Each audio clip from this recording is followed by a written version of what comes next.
Nick Nilan's General Manager for US for Arqit. It's great to see you again, Nick. Thank you for joining me. A lot of discussion here about cyber resilience. What are you seeing? How is that evolving over time as all of the different factors for not just the special operations community, but more broadly for the national defense community? Yeah, I think it's becoming core and critical to everything, every mission that happens. And we know that the adversary gets a vote, right? And the adversary is more and more clever, focused on EW and cybersecurity. And so we have to make sure that we're just as clever and even more so. And so making sure that cybersecurity is embedded by design, secure by design, is really important today. And we're actually seeing that happen. And so we're really excited to be part of this show to showcase how we are a critical part of cybersecurity everywhere. The big factor that the leaders in uniform talk to me about is interconnectivity and interoperability. Yes. And the fact that they have a joint force now, all allies and partners are becoming even more of an emphasis than they have in the past, and so on. So you have information moving all over the place. What's the implication of that for cyber resilience? Yeah, that is one of the most important questions that we're faced with today, because we don't have a great answer for it.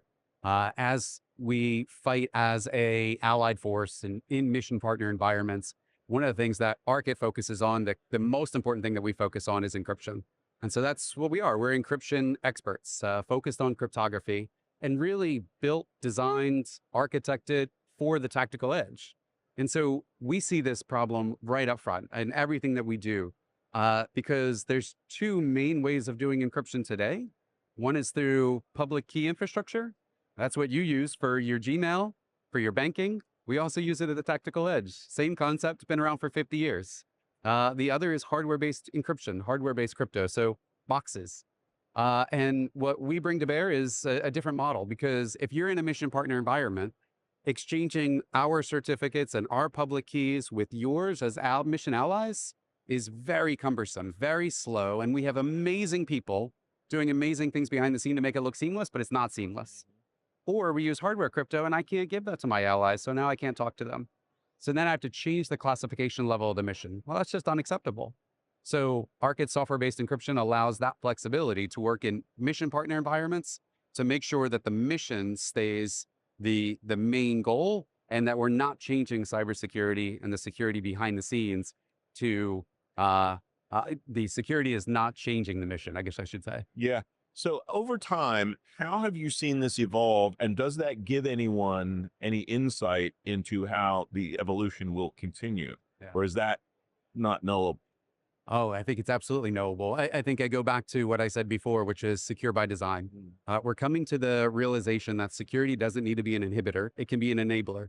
And so if we think differently, which is why I love coming to this show, because the SOF community, more than almost anybody else, focuses on the mission and the mission outcomes, and they're willing to think differently and not just hit the compliance checkboxes, not just do what always been done, but enable the mission with the best technology. And so that's why we love coming here, because that's exactly the trend we're seeing with the wars in Eastern Europe and the wars in the Middle East.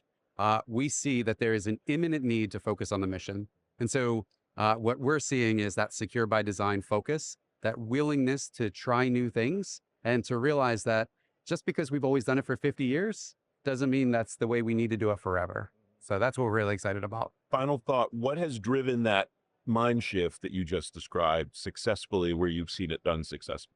Yeah, I think it's a realization that what we're doing actually isn't working, that we're pressure checking the environment that we exist in, the cybersecurity environment, with unmanned systems and agentic AI, and AI that's not just fairy dust, right? AI that's actually being useful. And so we're seeing that deployed at scale, and those systems that we're losing on purpose.